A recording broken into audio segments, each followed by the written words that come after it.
సినిమాకి వస్తే ఇది ఎంత అయింది సార్? ఈ సినిమా బడ్జెట్ ఎంత అయింది? ఇది యాక్చువల్గా అయితే సార్ మన ఈ సినిమా అసలు ఈ సినిమాకు ముందు ఎందుకు ఈ బడ్జెట్లో చేశానో మీకు చెప్పాలి. జీనియస్ నా ఫస్ట్ మూవీ. అందులో 6 crores ఫినిష్ చేద్దాం స్టార్ట్ చేశాను సార్. కానీ అది 10 crores క్రాస్ అయిపోయింది.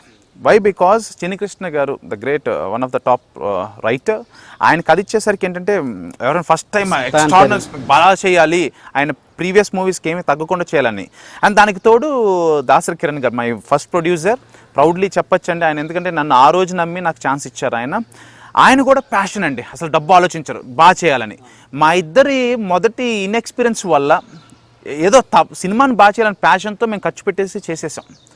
అది తర్వాత తెలిసింది కొత్త వాళ్ళతో అంత చేయకూడదు, ఇది చాలా పెద్ద తప్పు అని నాకు నిజంగా తర్వాత తెలిసింది సార్. అది రిలీజ్ అయిన తర్వాత సినిమా ఎంత బాగా ఆడుతున్నా కూడా పెద్ద సినిమాలు నెక్స్ట్ వీక్ వచ్చేసినాయి, వెళ్ళిపోయింది మా సినిమా వెళ్ళిపోయింది. అంటే 1 week మన ఏ సినిమా అయినా లైఫ్లో ఆ 1 weekలో బాగా పెద్ద హిట్ అయితే మేబీ సెకండ్ వీక్ వెళ్తుంది, లేదంటే 1 weekలో వెళ్ళిపోయే లోపల డబ్బు రావాలి, కొనుక్కున్న ప్రతి ఒక్క ఎగ్జిబిటర్ డిస్ట్రిబ్యూటర్ ఎవరైనా ప్రతి ఒక్కరికి డబ్బు రావాలనే ఆలోచనతో ఈ సినిమాని స్టార్ట్ చేశాం. ఇది ఎగ్జాక్ట్గా 3 crores టార్గెట్ పెట్టుకున్నాను సార్ బడ్జెట్. రాజు గారికి అది 3 crores ఫినిష్ చేయాలని చెప్పి నేను బడ్జెట్ వేసేసుకున్నాను. వేసుకున్న తర్వాత యాక్చువల్గా అసలు ఈ సినిమా స్టార్ట్ అవడానికి ఫస్ట్ కారకులు మ్యాట్రిక్స్ ప్రసాద్ గారు, అంటే నిమ్మగడ్డ ప్రసాద్ గారు అంటారు, మా టీవీ చైర్మన్. ఎందుకంటే అప్పుడు నేను ప్రొడ్యూస్ చేద్దాం అనుకున్నాను, కానీ 3 crores నా దగ్గర లేదు.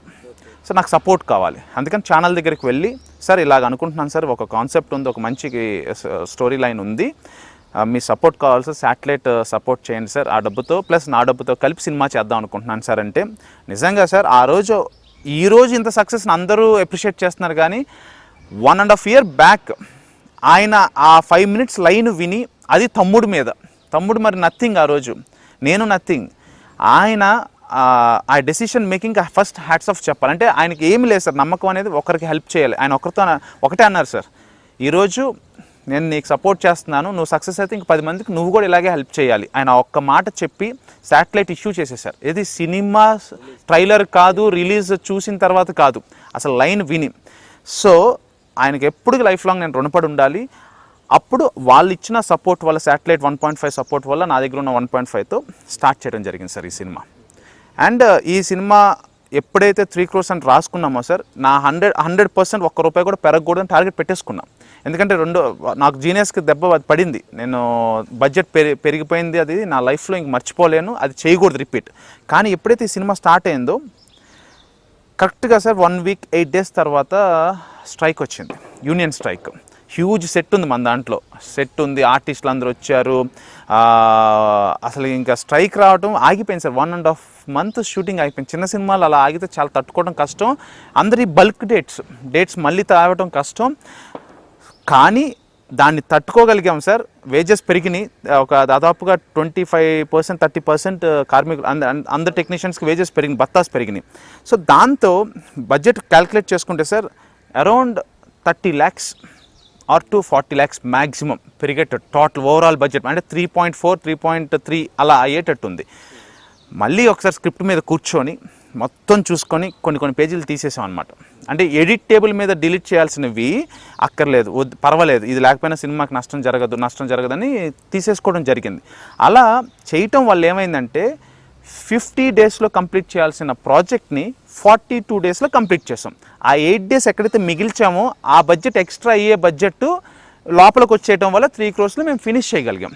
మరి ఆ సీన్స్ తీసేయడం వల్ల సినిమాకి ఎక్కడ ఎఫెక్ట్ కలగదు? ఏమి అవ్వలేదు సార్ దానివల్ల. అంటే అది నాకు తెలుస్తుంది, దీనికన్నా మంచి సీన్ ఉంది, లేకపోతే సాంగ్స్ ఉన్నాయి సార్. సెకండ్ హాఫ్లో కూడా సాంగ్స్ ఉన్నాయి.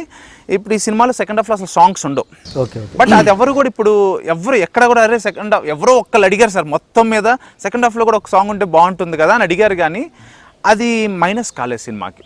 ఎక్కడ కూడా ఏంటంటే రెగ్యులర్ ఫార్మాట్ లాగా అనిపించకుండా దేవుడు కూడా నాకు ఇది కూడా ఒక న్యాయం చేశాడు. సాంగ్ లేకపోవడమే ఇక్కడ ప్లస్ అయింది, కొత్తగా ఉంది, ప్లస్ అయింది. సాంగ్ ఉంటే రెగ్యులర్ ఫార్మాట్ అయ్యేది, ఇది కూడా మంచిదైంది.